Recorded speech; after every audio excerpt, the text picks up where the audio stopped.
DJ Sunil राजा नरही बलियो बलियो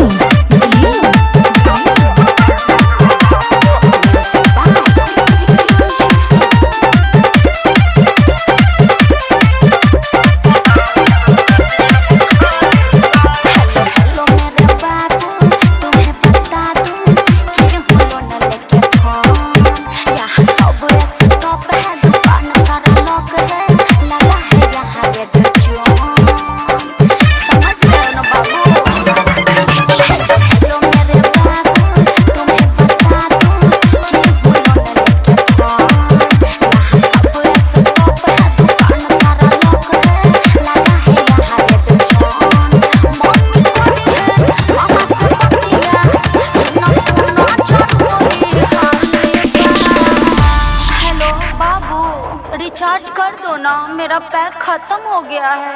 एक काम करो ना बाबू, जियो का 399 मार दो ना बाबू प्लीज।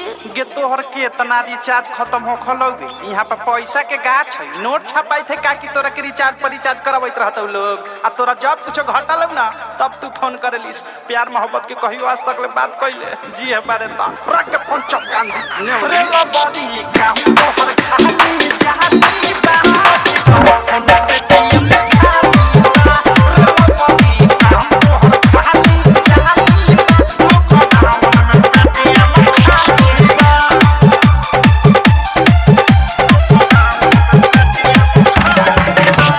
डीजे सुनील राजा नरही बलियो बलियो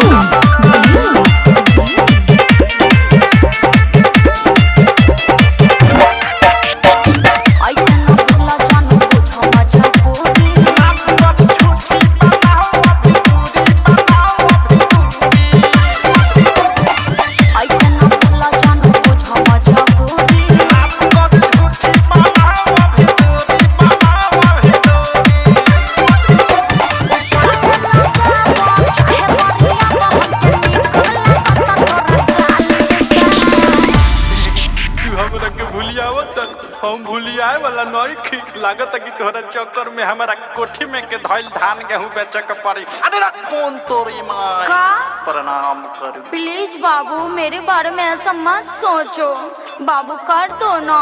और सुनो ना, थोड़ा साथ में नेट पैक भी डाल देना, ओके। रे बाबी काम तोहर खाली चाहती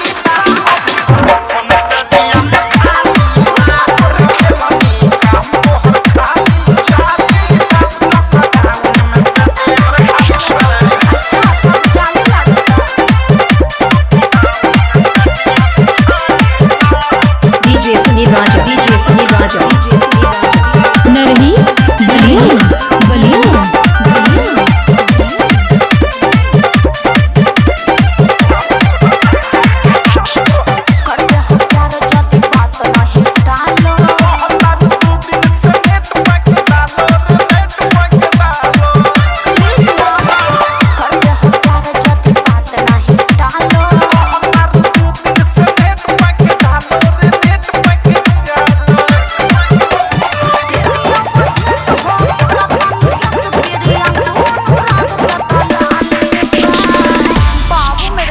प्लीज रिक्वेस्ट कर रही हूँ, कर दो ना बाबू प्लीज, रिचार्ज कर दो ना बाबू। लागत कि तोहरा चक्कर में अब हमारा भिखारी बने के पड़ी। एगो तो लॉकडाउन में देखत कि 1 महीना से फाटल जमा पहला बनी, तोहरा के रिचार्ज कहाँ से करी रे? हां रख फोन दिमाग में चढ़ हमरा रे ला बॉडी काम तोहर खाली चाहती बा अभी फोन पे दिया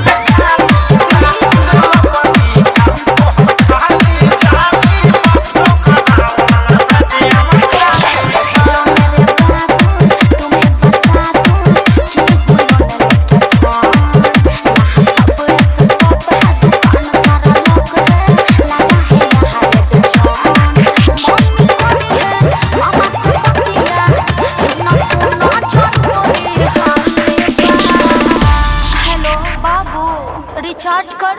मेरा पैक खत्म हो गया है। एक काम करो ना बाबू, जियो का 399 मार दो ना बाबू प्लीज। गे तोहर के इतना रिचार्ज खत्म हो खलोगे, यहाँ पे पैसा के गाछ है, नोट छपाई थे का कि तोरा के रिचार्ज पर रिचार्ज करवाइत रहतौ लोग, आ तोरा जब कुछ घटल ना तब तू फोन करेलिस। प्यार मोहब्बत के कहियो आज तक ले बात कइले जी है बारे ता रख के फोन चपकान ने रे लबड़ी काम तोहर खाली जहानी बा DJ Sunil Raja. DJ Sunil Raja.